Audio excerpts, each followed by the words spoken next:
3, 2, 1. And we're live! Lewis from First Class RV Adventures here. John from Hubbard's Travels here.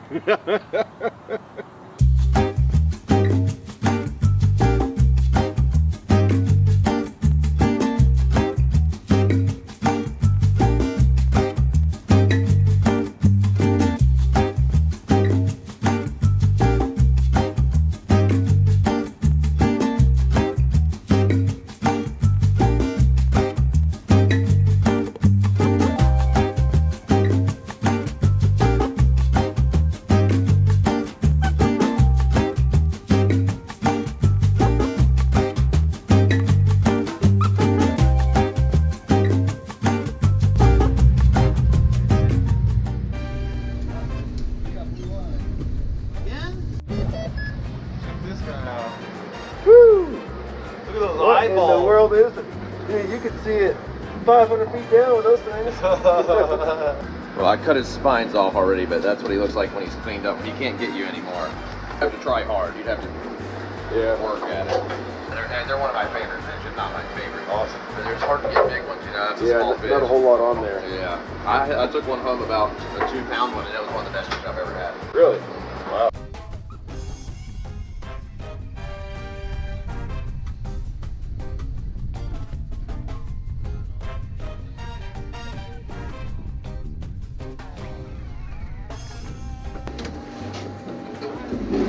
We out here fishing, baby.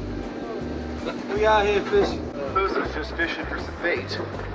And on his little tiny little bait hooks, he pulls this guy up. Look how tiny these hooks are. The GoPro, you probably won't be able to see him, man. It is minuscule. Pulls up fish. It's like, do it, man.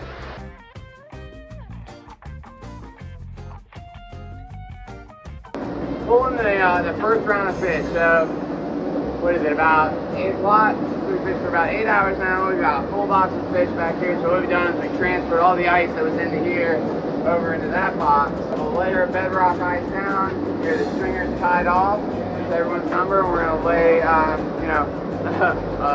a layer of fish down and a layer of ice down. And what we're also doing is we are keeping our count. We're keeping our reef, our snapper count as far as yellowtails, mangoes, what we've been getting, vermilions, or another number that we need to keep that are outside of that, just to make sure that we're on point and following SWC compliance. And yeah, we had a great morning. So it is downtime.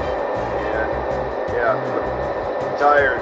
Fished from midnight to 8 a.m. He wasn't supposed to be at that spot for that long because we were jumping to another spot, but it took him so long to anchor up that he just ended up staying there, and I slept what felt to me was like an hour. John said I was gone for like 10 or 15 minutes. It wasn't long. I crashed hard. Yeah, you did. And once I came back, I got back to it, didn't I? I caught about 5 fish back to back to back. Kevin, what'd you get here? A trigger, apparently. Yeah? Definitely never caught one of those before. So I got a friend that he works for Lockheed Martin, and he catches a lot of triggerfish by spear gun. Oh. And I've never had the opportunity to pull them up on a hook and line, and they fight like torpedoes.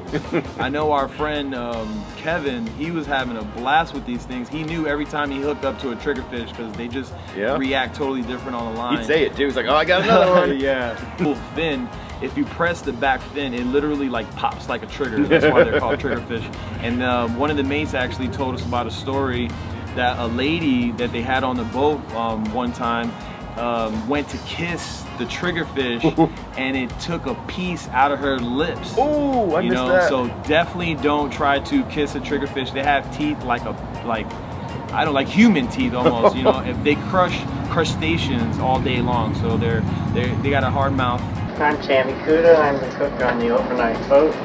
I work on the 39-hour and also the 44-hour trips. Once the captain finally told us to pull it up, we're gonna head back in. You know, we all went inside, got some food, got some more rest on the way back in. And I cook breakfast, lunch, and dinner, and plus a meal on the way out. And then when the guys get up to start fishing, I'll make them some grilled ham and cheese sandwich so they have something nice in their stomach. It's gonna take a little while for that to heat up with some Texas toast. Fantastic. And guess what we have for dessert? What's that? Show you. What would you do for? I'm not sure I could say on film what I would do for Klondike Bar. Got coffee pot here. Got meal package snacks and chips going here. The cooler gets filled with drinks for you guys to have the meal package. And then in here we have our bunks. 24 bunks downstairs, uppers and lowers, over at the front. Not too bad. So there's 3 guys working the deck, and they were Johnny on the spot the entire time. I mean, untangling lines, which was that was fun. You know, think about that. Most boats that you go on, you only get one mate. Mm-hmm. You know, this one had 3. Yeah, just use the thread fin and laying on the bottom, I felt the hit. As soon as it started pulling, I started pulling, and 8 to 10 minutes later, I came in with the real nice red grouper.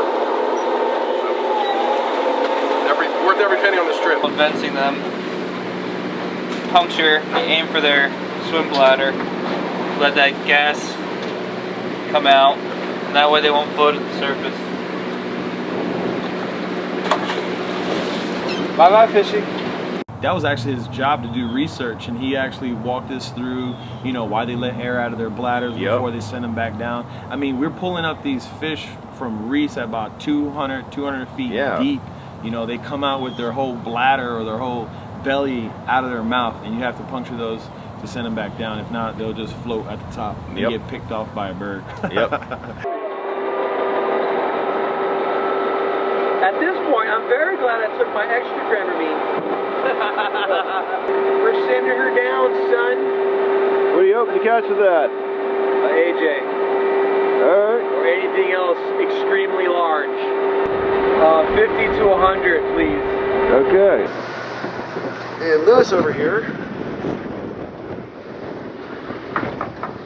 Hey, well, bang on the rail if I can start the motors. You're done downstairs. Guys, we're dragging. The wind's going to keep clocking around into our face. It was coming out of the northeast, which it was forecasted to do, but I got a call in a little bit ago to the office, and they said the forecast has changed. We're going to get rain or all kinds of nasty stuff. So we're going to start working our way to the house. So let's go ahead and get these lines in.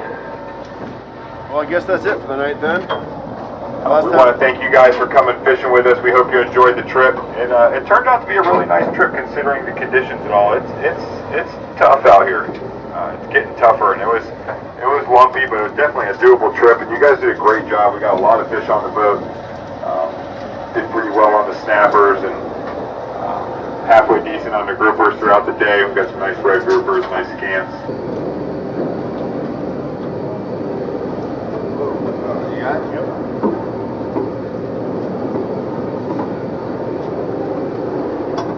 On most boats you go out there on, you know, offshore charter, you only have one mate. Anyway, that's with my experience. You only have one mate on a boat. And you had three mates: a captain, a cook, right? Wait a second. FWC. You've never been deep sea fishing before, John? Right, Lou. Right. Well, these are from the stories that you've told me. Oh yes, that's right. Good memory, John. Thank you. Thank you. I try sometimes. You know. You pull the fish in, drop it on the deck. That's all you got to do with it. And we just, you know, don't step on it, and we'll be around in a couple of minutes to pick it up and go put it on your stringer. And they were. I don't think I ever saw a fish sit for more than like maybe 5 minutes when we were all just, you know, reeling them in super fast. And yeah, they got on ice as fast as possible. Yeah. The ones that we could keep. They were keeping the numbered stringers, so they knew what fish, who brought up, and when you got back to the shore, they, you know, here's your number 17 stringer. These are your fish, and you know, yeah, those are my fish. I recognize pulling that one up.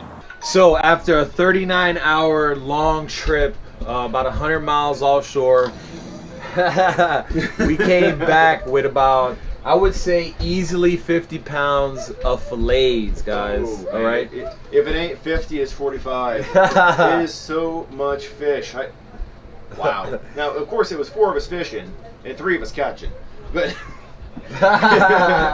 so we had to throw back red snapper, unfortunately, because they were out of season. Yeah. If we could have kept our red snapper. Holy. So what I'm doing is I'm taking out the fillets. Thanks to our mates, Jason and Will. They got these nice filleted up, really nice for us. Yeah. All I got to do is clean them with fresh water. I'm drying them with paper towels, and then we're throwing them in the vacuum sealed packages.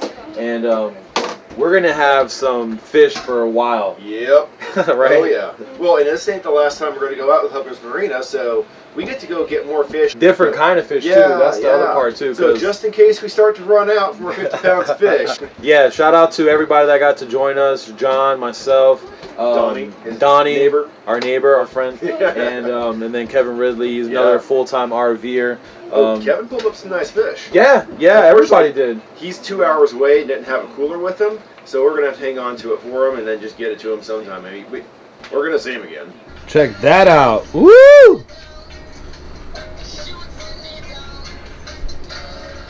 There's a lot of mangrove.